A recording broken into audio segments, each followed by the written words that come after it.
Hello everyone.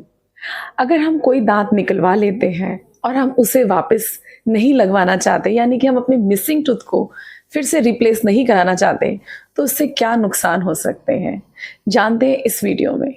हम सब जानते हैं कि दांत हमारे लिए कितने इंपॉर्टेंट हैं। हमें खाना चबाने में मदद करते हैं, हमारी ब्यूटीफुल स्माइल में, स्पीच में, यानी कि हम जो भी बोलते हैं उसकी साफ आवाज़ निकले, उस सब के लिए दांतों का अपना ही एक रोल है। लेकिन अगर दांत हमें किसी भी कारण से निकलवाना पड़ता है, तब क्या? अब नया दांत तो हमें चाहिए, लेकिन कुछ लोग सोचते हैं कि काम चल रहा है, चला लेते हैं। लेकिन अगर ऐसा होता है तो उससे बहुत सारे नुकसान हो जाते हैं। अगर दांत सामने का है, यानी कि फ्रंट का टूथ है, तो उससे स्माइल खराब होती है, कॉन्फिडेंस कम होता है, ओवरऑल लुक्स खराब होते हैं और पर्सनालिटी भी खराब होती है। तो लोग ज़्यादातर आगे का दांत तो रिप्लेस करा लेते हैं। और हाँ, अगर हम आगे का दांत रिप्लेस नहीं करा रहे हैं तो साइड वाले दांत भी उस जो खाली जगह है उस तरफ मुड़ जाते हैं, झुक जाते हैं, और सारा का सारा जो बैलेंस है वो बिगड़ जाता है। अब बात करते हैं पीछे के दांत, जो लोग ज़्यादा अवॉइड करते हैं कि पीछे की जाड़, कोई छोटी या बड़ी जाड़ जो है वो निकलवा ली थी, लेकिन वो उसे रिप्लेस नहीं करा रहे हैं। अब इससे क्या क्या नुकसान होते हैं? सबसे पहला, माल ओक्लूजन। माल ओक्लूजन यानी कि सारा का सारा जो भी हमारे दांतों का मिलान है उसकी गड़बड़ हो जाना, सारा बैलेंस बिगड़ जाना। अगर पीछे का दांत रिप्लेस नहीं कराते हैं तो जो उसके आगे और पीछे का दांत है वो उस खाली स्थान में, उस खाली जगह में झुक जाते हैं। और जो ऑपोजिट दांत है, ऑपोजिट मीन्स अगर ऊपर का है तो नीचे वाला, नीचे का है तो ऊपर वाला, वो ऑपोजिट दांत भी उस खाली जगह की तरफ झुकने लगता है। इससे पूरा का पूरा बैलेंस बिगड़ता है। क्या होता है कि जब हमारा सपोज साइड वाले दांत झुकते हैं तो जो ऊपर और नीचे के दांतों का एक्चुअल मिलान है वो बिगड़ जाता है। इसकी वजह से मसूड़े की दिक्कतें शुरू हो जाती है कि खाना फंसने लग जाता है, कीड़े भी लग जाते हैं, क्योंकि खाना फंसता है तो मसूड़े भी खराब होते हैं और कीड़ा भी लग सकता है।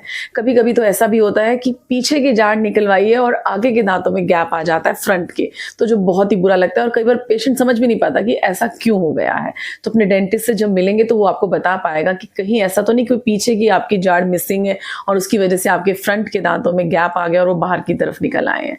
तो पीछे की जाड़ अगर निकल गई है तो उसे रिप्लेस कराना बहुत इंपॉर्टेंट है, चाहे फिक्स कराएं चाहे रिमूवेबल, वो जो ऑप्शंस अवेलेबल है वो आप चूज कर सकते हैं।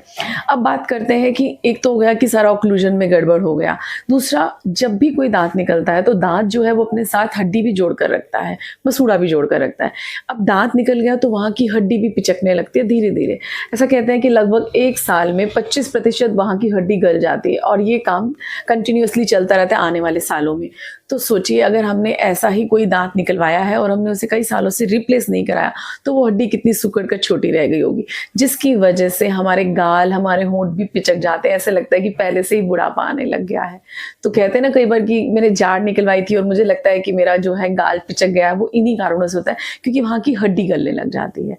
और क्या हो सकता है, जब हम जाड़ निकलवाते हैं तो हम उस साइड से उतना अच्छे से नहीं चबा पाते, ये तो है ही। तो ऐसा हम फिर इसको कवर अप करने के लिए हम ऑटोमेटिकली दूसरी साइड से ज़्यादा चबाने लगते हैं। तो इससे भी तो बैलेंस बिगड़ जाता है कि हमारी ज़्यादा फोर्सेस एक की बजाय अब दूसरी साइड लग रही हैं। जब ज़्यादा फोर्सेस एक साइड लगते हैं तो इससे कभी कभी मांसपेशियों में दर्द रहने लगता है, जॉइंट की प्रॉब्लम भी शुरू हो जाती है, जॉइंट में पेन रहता है और पता भी नहीं लगता कि जॉइंट में प्रॉब्लम क्यों शुरू हो गई, जबकि सब कुछ ओके था। तो इसके पीछे भी ये कारण हो सकता है कि शायद कोई ऐसी जाड़ थी जो आपने निकलवाई थी और उसे वापस नहीं लगवाया। तो बहुत सारी चीज़ें हैं, इसलिए जब भी कभी ऐसा हो तो जल्द से जल्द जाके अपने डेंटिस्ट से मिलें और उनसे कहें कि हमें जाड़ जो वापस लगवानी है उसके क्या क्या ऑप्शंस हैं, जो आपको बेस्ट लगे उसे चूज़ कीजिए। अगर आपको ये वीडियो अच्छा लगा तो इसे लाइक कीजिए, शेयर कीजिए, हमारे चैनल को सब्सक्राइब कीजिए और ऐसे ही इंटरेस्टिंग वीडियोस देखने के लिए हमारे साथ बने रहें। अगर आप किसी टॉपिक के बारे में जानना चाहते हैं, आपके मन में भी कोई सवाल है, तो कमेंट बॉक्स में ज़रूर छोड़िएगा। हम ज़रूर कोशिश करेंगे कि उस टॉपिक को भी कवर अप करें। तब तक अपना ख्याल रखिए। Bye bye, take care.